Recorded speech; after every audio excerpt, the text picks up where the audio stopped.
લક્ષ્ય ન્યૂઝ, એક નજર, એક લક્ષ્ય. ગાંધીનગર જિલ્લાના કલોલ શહેરમાં ભગવાન જગન્નાથજીની 18મી ભવ્ય રથયાત્રા દરમિયાન ધાર્મિક આસ્થા સાથે સામાજિક સમરસતા અને કોમી એકતાનું અનોખું દ્રશ્ય જોવા મળ્યું હતું. કલોલ તાલુકાના ખાતરજ ખાતે આવેલી ગંગોત્રી હોટલના સંચાલક કાલુભાઈ દ્વારા ટાવર ચોક ખાતે વિશાળ સેવા કેમ્પનું આયોજન કરવામાં આવ્યું હતું, જેમાં હિન્દુ અને મુસ્લિમ સમાજના આગેવાનો એક સાથે જોડાઈને ભાવિકોની સેવા કરી સમાજને ભાઈચારો અને એકતાનો સુંદર સંદેશ આપ્યો હતો. રથયાત્રામાં જોડાયેલા હજારો શ્રદ્ધાળુઓ માટે ઠંડા પીણા, આઈસ્ક્રીમ તેમજ કેળાના પ્રસાદની વ્યવસ્થા કરવામાં આવી હતી. ભારે ગરમી વચ્ચે સેવા કેમ્પ ભાવિકો માટે આશીર્વાદરૂપ બન્યો હતો. સેવાભાવથી કાર્યરત સ્વયંસેવકો દ્વારા દરેક ભાવિકોનું હર્ષોલ્લાસથી સ્વાગત કરવામાં આવ્યું હતું. આ પ્રસંગે કલોલના ધારાસભ્ય લક્ષ્મણજી પુંજાજી ઠાકોર, ભાજપ સંગઠનના હોદ્દેદારો, હિન્દુ તથા મુસ્લિમ સમાજના આગેવાનો અને મોટી સંખ્યામાં સ્થાનિક નાગરિકો ઉત્સાહભેર ઉપસ્થિત રહ્યા હતા. આ રથયાત્રા દરમિયાન સ્વામિનારાયણ મંદિરના મહંત શ્રી રામ મનોહર દાસજી મહારાજનું ગંગોત્રી હોટલના માલિક કાલુભાઈ દ્વારા પુષ્પહાર પહેરાવીને સાલ ઉઠાડી સન્માન કરવામાં આવ્યું હતું. ત્યારબાદ ભગવાન જગન્નાથજીને પણ પુષ્પહાર અર્પણ કરી આશીર્વાદ મેળવવામાં આવ્યા હતા. ઉપસ્થિત આગેવાનોએ જણાવ્યું હતું કે ભગવાન જગન્નાથજીની રથયાત્રા માત્ર ધાર્મિક ઉત્સવ જ નહીં, પરંતુ સમાજમાં પ્રેમ, એકતા, સહિષ્ણુતા અને પરસ્પર સહયોગનો સંદેશ આપતો મહાપર્વ છે. આ સેવા કેમ્પમાં હિન્દુ અને મુસ્લિમ સમાજના લોકો એકસાથે સેવા કાર્યમાં જોડાતા કોમી એકતાનું પ્રેરણાદાયી દ્રશ્ય સર્જાયું હતું, જેને સ્થાનિક લોકોએ ખૂબ વખાણ્યું હતું. સમગ્ર રથયાત્રા દરમિયાન કલોલ પોલીસ દ્વારા ચુસ્ત અને સઘન પોલીસ બંદોબસ્ત ગોઠવવામાં આવ્યો હતો. શહેરના મુખ્ય માર્ગો પર પોલીસ, એસઆરપી, ટ્રાફિક પોલીસ અને હોમગાર્ડના જવાનો તૈનાત રહી સમગ્ર રથયાત્રા શાંતિપૂર્ણ અને સુવ્યવસ્થિત રીતે પૂર્ણ થાય તે માટે સતત દેખરેખ રાખી હતી.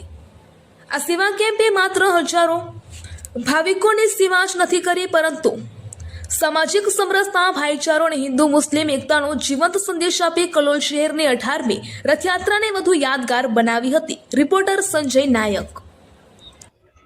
18મી જગન્નાથની રથયાત્રા જ્યારે નીકળી રહી છે ત્યારે કલોલની અંદર 18મી રથયાત્રા 14 કિલોમીટર લાંબી રથયાત્રા નીકળે છે ત્યારે અહીં ટાવર આગળ લઘુમતી સમાજના આગેવાનો અને અમારા છત્રાલ મુસ્લિમ સમાજના આગેવાન કાલુભાઈ અને સલીમભાઈ અને ઘણા બધા આગેવાન શ્રીઓ અહીં ઉપસ્થિત રહી અને હિન્દુ મુસ્લિમ એકતાનું એમને જે પ્રતીક છે એમના પર જે મુસ્લિમ સમુદાયના આગેવાનોએ ખૂબ જ સુંદર સાથ સહકાર આપ્યો છે.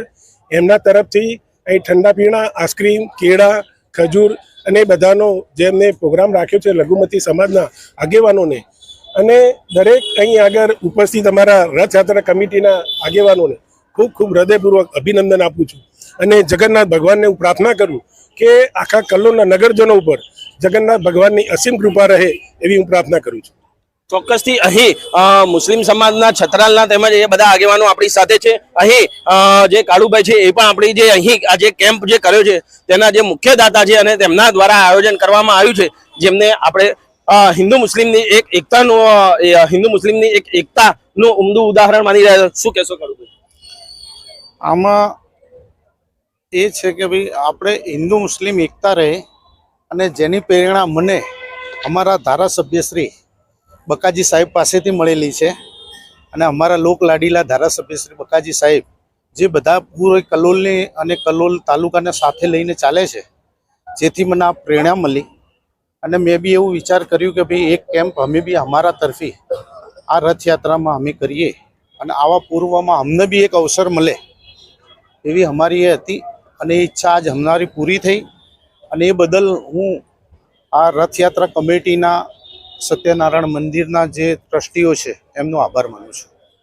જી, ચોક્કસથી અહીં મુસ્લિમ સમાજના આગેવાનો પણ સત્યનારાયણ મંદિર ખાતેના મહંતો તેમજ ધારાસભ્યોનો આભાર પણ માને છે. અહીં આપણી સાથે હિન્દુ સંગઠનના નેતા બી છે, તેમની પાસે પણ આપણે જાણીશું. શું કહેશો આ કેમ્પને લઈને? બહુ સરસ માહોલ છે અને હંમેશા હિન્દુ સમાજ તો એકતામાં જ માને છે. વસુધૈવ કુટુંબકમની અમારી ભાવનાઓ છે અને સારું આયોજન થઈ રહ્યું છે. 18મી રથયાત્રા છે સાંગોપાંગ પૂરી થઈ જશે. કેમ કે કલોલના ધારાસભ્ય શ્રી આગેવાનોશ્રીઓ બધાએ અહીં ઉપસ્થિત છે. વિશ્વ હિન્દુ પરિષદ પણ ઉપસ્થિત છે, બજરંગ દળ પણ ઉપસ્થિત છે. સૌ સમાજને ખૂબ ખૂબ અભિનંદન. રથયાત્રા આયોજકોને ખૂબ ખૂબ અભિનંદન. ધન્યવાદ.